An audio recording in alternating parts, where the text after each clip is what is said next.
जी guys, अस्सलाम वालेकुम। उम्मीद है आप सब लोग खैरियत से होंगे। तो आज के लेक्चर में जो हमने डिस्कस करना है वो करना है पीएच को एंड पीओएच को। इसके लिए हमें स्केल भी दिया जाता है, पीएच का स्केल होता है एक हमारे पास, वो भी हम डिस्कस करेंगे। ठीक है, पहले देख लेते हैं। डेनिश केमिस्ट है हमारे पास साइबर्ट, जिसने क्या किया, पीएच एंड पीओएच को इंट्रोड्यूस करवाया। ठीक है, पहले देख लेते हैं पीएच क्या होती है एंड पीओएच क्या होती है। पीएच स्टैंड्स फॉर पी जो है आपका, ये कंसंट्रेशन को शो करता है। पी, इसमें जो पी है वो क्या करता है, कंसंट्रेशन को शो करता है। और पी एच जो है हमारे पास, वो कंसंट्रेशन है हमारे पास किसकी, हाइड्रोजन आयन की। ठीक है, पी कंसंट्रेशन को शो करता है और एच जो है हमारे पास हाइड्रोजन आयन की कंसंट्रेशन को शो करता है। थोड़ा सा रिकॉल कर लेते हैं पहले वाले लेक्चर को अपने। हमने लुइस एसिड बेस कॉन्सेप्ट में जो है हमने रीड किया था कि जब हम किसी भी एसिड, हमें कैसे पता चलेगा, जब हम किसी सब्सटेंस को क्या करेंगे, उसका वाटर में डिजोल्व करेंगे, ठीक है, एक्वस सॉल्यूशन बनाएंगे, तो वो हमें क्या करेगा, H प्लस आयन देगा। तो वो हमारा मतलब है, ये क्या है, आर्हीनियस के मुताबिक ये एसिड है। ठीक है, और बेस क्या होगा, जो आयनाइजेशन के बाद एक्वस सॉल्यूशन में हमें OH माइनस आयन देगा। ठीक है, तो हमने ये देखा था एक्वस सॉल्यूशन में आयन दिया है, हाइड्रोक्सिल आयन दिया है, तो हमें क्या होगा, वो बेस होगा। ये हमने देखा था आर्हीनियस में। ठीक है, आर्हीनियस कॉन्सेप्ट एसिड बेस का। तो अब इधर हम देख लेते हैं, कंसंट्रेशन है हमारे पास।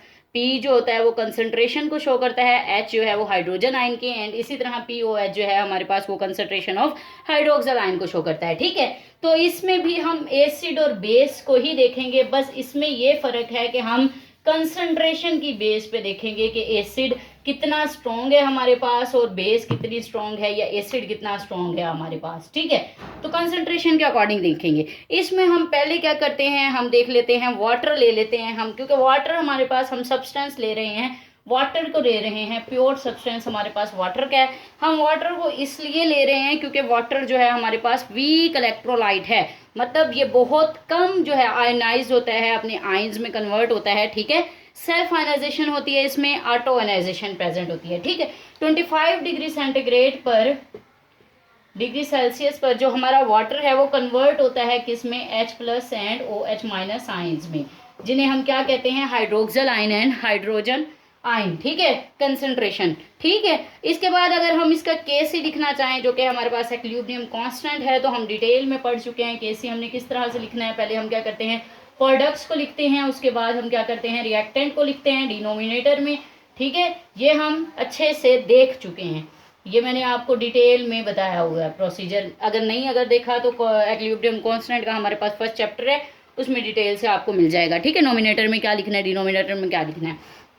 ओके, तो हम यहाँ तक पहुँच गए, हमने केसी की वैल्यू फाइंड आउट कर ली है। अब हम क्या करते हैं, वाटर के लिए हम वाटर को इस साइड पे लेकर जाएंगे, तो ये आएगा KC is equal to, sorry, KC concentration of water is equal to H plus and OH minus ion. ठीक है, हाइड्रोक्सिल आयन। ठीक है जी, यहाँ तक क्लियर है, यहाँ तक हमें कोई कंफ्यूजन नहीं है। ओके, तो फिर हमें पता चला कि KC और H2O जो है हमारे पास, KC डॉट H2O हमारे पास है, KCH2O जो हमारे पास कंसंट्रेशन है हमारे पास वाटर की और इक्विलिब्रियम कांस्टेंट है, ये इक्वल है KW के।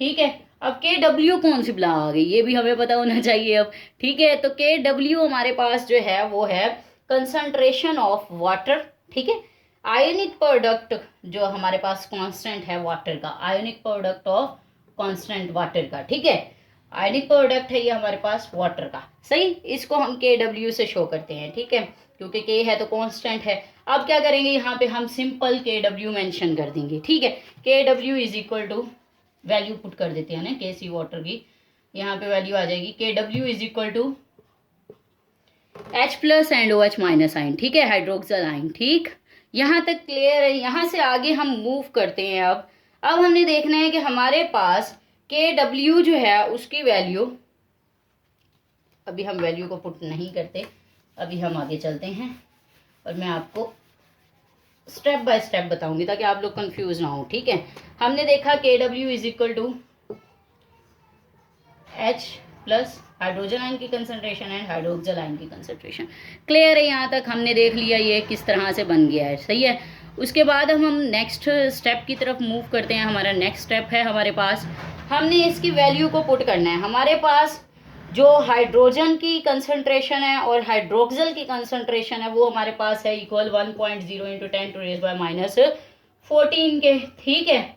और ये हमारे पास कितने पे है, 25 डिग्री सेल्सियस पे है, ठीक है। वैल्यूज को पुट कर लेते हैं। H प्लस हाइड्रोजन आयन की कंसंट्रेशन, ठीक है, इक्वल होती है हमारे पास हाइड्रोक्सिल आयन की कंसंट्रेशन के। जब आप वाटर के मॉलिक्यूल को ब्रेक डाउन करते हो तो हमें H प्लस भी एक ही मिलता है और H माइनस भी एक ही मिलता है, ठीक है। हाइड्रोजन आयन भी एक ही आता है और हाइड्रोजन आयन भी एक ही आता है, इसीलिए हमने इसको इक्वल कर दिया है, ठीक है। अब हम क्या करने लगे हैं, पीएच फाइंड आउट करने लगे हैं, पीओएच फाइंड आउट करने लगे हैं, इसीलिए हमने इस तरह से स्टेप किया है। ओके, H प्लस हमने लिखा और हाइड्रोक्सिल आयन के लिए हमने क्या किया, वैल्यू को पुट कर दिया जो है कि है 1.0 इंटू 10⁻⁻14, ठीक है जी। यहाँ तक क्लियर है? ओके, अब हमने क्या किया है, आगे हमने क्या किया है, आगे हमने क्या किया है कि हाइड्रोक्सिल आयन क्योंकि इक्वल है हमारे H प्लस के, तो इसका मतलब है कि हमारे पास अगर हम हाइड्रोक्सिल आयन भी H प्लस के इक्वल कर रहे हैं और हाइड्रोक्सिल जो H2 है वो भी हम H प्लस है वो भी हम हाइड्रोक्सिल आयन के इक्वल कर रहे हैं, तो यहाँ पे इन्होंने बात लिखी हुई है, 1 molecule of water produces 1 H plus ion and OH minus ion on dissociation, so H plus ion और OH माइनस आयन देता है, ठीक है।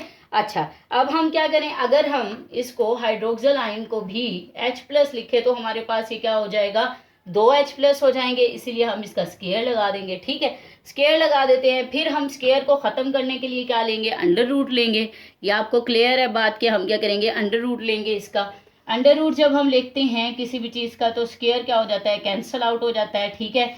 इधर भी हम अंडर रूट ले लेते हैं 14 का। अंडर रूट लेने के बाद हमारे पास जो वैल्यू आती है वो आती है 1.0 into 10⁻⁻7 is equal to H plus, ठीक है जी। अंडर रूट के साथ स्केयर कैंसिल, इसका स्केयर के साथ अंडर रूट के साथ स्केयर आ गया, ठीक है जी। -7 आ गया हमारे पास। अब हाइड्रोजन आयन की कंसंट्रेशन हमारे पास कितनी है, -7 है, ठीक है, मोल है, M लिख देते हैं, एट कितने पे, 25 डिग्री सेल्सियस पे, ठीक है जी। इसी तरह हम हाइड्रोक्सिल की फाइंड आउट करेंगे, POH लिखेंगे उसकी जगह पे और उसकी भी यही आएगी, सेम आएगी, ठीक है। ओके, अब क्या करते हैं, अब उन्होंने हमें बुक में ही आपकी एक बात बताई हुई है कि हमारे पास नेगेटिव जब यह एक्सपोनेंट आता है, नेगेटिव आता है तो इसे हम कन्वर्ट करते हैं पॉजिटिव फिगर में, ठीक है। जब पॉजिटिव वे में कन्वर्ट करते हैं तो क्या होता है, लॉगरिथम की फिगर आ जाती है और मल्टीप्लाई कर देते हैं उसे -1 से, ठीक है, सिंपल। अब हम क्या कह देते हैं, PH हमारे पास क्या है, नेगेटिव लॉगरिथम हो जाएगा। अगर हम इसे PH लिखें तो PH हमारे पास क्या होगा, नेगेटिव लॉगरिथम होगा H प्लस के हाइड्रोजन आयन की कंसंट्रेशन का, ठीक है। Concentration of hydrogen ion is equal to negative logarithm of hydrogen ion, ठीक है। इस तरह से हमने मेंशन कर दिया। अब POH अगर हम लिखने लगे हैं तो POH हम किस तरह से लिखेंगे, सारा सेम मेथड वही आ जाएगा और वहाँ पर PH की जगह पे POH को मेंशन कर देंगे, ठीक है। और नेगेटिव लॉगरिथम ऑफ POH है हमारे पास तो OH आ जाएगा H प्लस की जगह पे, ठीक है। फिर हम क्या कर लेते हैं, जब इनको हम लॉगरिथम लेते हैं तो PH और POH दोनों की वैल्यूज हमारे पास क्या आ जाती हैं, जब हम 25 पे इन दोनों का लॉगरिथम ले लेते हैं तो हमारे पास वैल्यूज आती हैं 7। PH की वैल्यू भी हमारे पास 7 आती है और POH की वैल्यू भी हमारे पास कितनी आती है, 7 आती है। दोनों को 7 को प्लस कर लिया तो वाटर के हमारे पास वैल्यू कितनी आएगी, 14 आ जाएगी। और ये क्या है, नॉर्मली PH और POH दोनों की वैल्यूज है, ठीक है। तो टेबल में हम देखते हैं हमारे पास, अब हम देख लेते हैं कि वाटर हमारे पास एसिडिक है या बेसिक है। हमने यही फाइंड आउट करना था कि ये सब्सटेंस हमारे पास एसिड है या बेसिक है, ठीक है। तो हम क्या करते हैं, वाटर की पीएच को फाइंड आउट करने के लिए पीएच स्केल लगाते हैं। पीएच स्केल देख लें आपके पास क्या है, पीएच स्केल इधर हम लिख लेते हैं POH, पीएच स्केल ये बन रहा है, ठीक है। और ये दरम्यान वाला मिडिल पॉइंट 7 है, इससे आगे वाला PH है, ठीक है। हाइड्रोजन आयन की कंसंट्रेशन POH, हाइड्रोक्सिल आयन की कंसंट्रेशन दिमाग में आ जाता है 7। अब 7 में हमारी PH क्या है, 7 है वाटर के लिए, POH भी 7 है, ठीक है। तो अकॉर्डिंग टू पीएच स्केल जो पीएच 7 होगी, ठीक है, 7 पीएच होगी, वो क्या होगा, न्यूट्रल होगा। वो ना एसिडिक होगा सब्सटेंस, ना होगा बेसिक, वो क्या होगा, न्यूट्रल होगा। वाटर हमारा क्या हो जाता है, न्यूट्रल सब्सटेंस होता है, ठीक है। इसी तरह से अगर हम ज्यादा आ रहे हैं इस साइड पे 7 से मूव कर रहे हैं तो POH की तरफ चल रहे हैं, तो हमें पता है हाइड्रोक्सिल आयन तब आता है जब हमारा बेस होता है। तो 7 से ज्यादा जब हमारी पीएच हो जाएगी तो वो क्या होगा, 7 से ज्यादा की तरफ जब हमारी पीएच मूव करेगी तो वो क्या होगा, बेसिक होगा सब्सटेंस, ठीक है, बेसिक की तरफ मूव करेगा। और जब 7 से कम होगी, ठीक है, तो वो पीएच की तरफ मूव कर रहा है, तो इसका मतलब है 7 से कम पर हमारा सॉल्यूशन या हमारा सब्सटेंस जो होगा वो क्या होगा, एसिडिक होगा, ठीक है। तो ये 3-4 बातें जो आपने जहन में रखनी है आपके पीएच स्केल के अकॉर्डिंग है, ठीक। इससे आगे हम नेक्स्ट देख लेते हैं जो बात हमें बताई गई है। उन्होंने कहा है कि ये सारी बात मैंने आपको बता दी है जो आपकी बुक में लिखी हुई है। पीएच स्केल जो हमारे पास, पीएच एंड पीओएच स्केल जो हमारे पास होता है वो 0 से 14 तक होता है, ठीक है। ये पॉइंट भी यहाँ पे ऐड कर ले, 0 से 14 तक आपके पास पीएच स्केल होता है, ठीक है जी,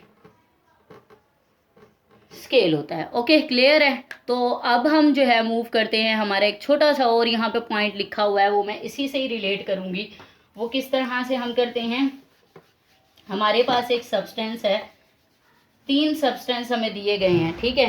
3 सब्सटेंस हैं, एक की पीएच 1 है, एक की पीएच 2 है, एक की पीएच 3 है, ठीक है जी। पीएच 1 है, सही है, तो इसका मतलब है वो पीएच 1 की तरफ है तो ज्यादा पीएच है, ठीक है, 2 की निस्बत as compare to 2। For example 1 यहाँ पे लाई कर रहा है, 2 यहाँ पे लाई कर रहा है, ठीक है। तो फर्स्ट वाले की पीएच ज्यादा होगी सब्सटेंस की एज कंपेयर टू सेकंड, ठीक है। अब क्योंकि उसकी पीएच 2 है सेकंड सब्सटेंस की, ठीक है, तो इसका मतलब है कि फर्स्ट वाले की पीएच 10 टाइम्स ग्रेटर होगी एज कंपेयर टू सेकंड, ठीक है। जिस तरह से पीएच 7 की तरफ मूव करती जा रही है सब्सटेंस की, उतनी पीएच कम होती जा रही है, ठीक है जी बेटा। तो उतनी पीएच क्या है, कम होती जा रही है। अब अगर आप कंपेयर करो सेकंड वाले सब्सटेंस की पीएच को पीएच थर्ड वाले के साथ जिसकी 3 है, सब्सटेंस के साथ जिसकी पीएच 3 है, तो वो क्या है, 100 टाइम्स सेकंड वाले की पीएच ज्यादा होगी एज कंपेयर टू थर्ड वाले सब्सटेंस है जिसकी पीएच क्या है, 3 है। तो ये है हमारे पास सिंपल सा कि हमने किस तरह से देखना है, एसिडिक किस तरह से है हमारा सब्सटेंस, बेसिक किस तरह से है, न्यूट्रल किस तरह से है। वाटर की एग्जांपल के साथ हमने देख लिया कि वाटर, प्योर वाटर हमारे पास न्यूट्रल किस तरह से है, क्योंकि उसकी पीएच एंड पीओएच वैल्यूज दोनों हमारे पास 7 आती हैं, और 7 पर हमने देख लिया है कि पीएच भी जाकर न्यूट्रल हो जाती है और पीओएच भी न्यूट्रल होती है, ठीक है। उसके बाद हम पीएच के यूजेस को देखना है। पीएच के यूजेस आप लोग खुद देखोगे, अगर कोई कंफ्यूजन है तो आप कमेंट बॉक्स में पूछ लोगे, ठीक है। इसके बाद हम नेक्स्ट वीडियो में इंडिकेटर्स को डिस्कस करेंगे, ठीक है। तब तक अपना ख्याल रखिएगा। अगर कोई क्वेश्चन है तो आप लोग कमेंट सेशन में ज़रूर पूछ सकते हो। थैंक यू, अल्लाह हाफिज़, ईमान अल्लाह।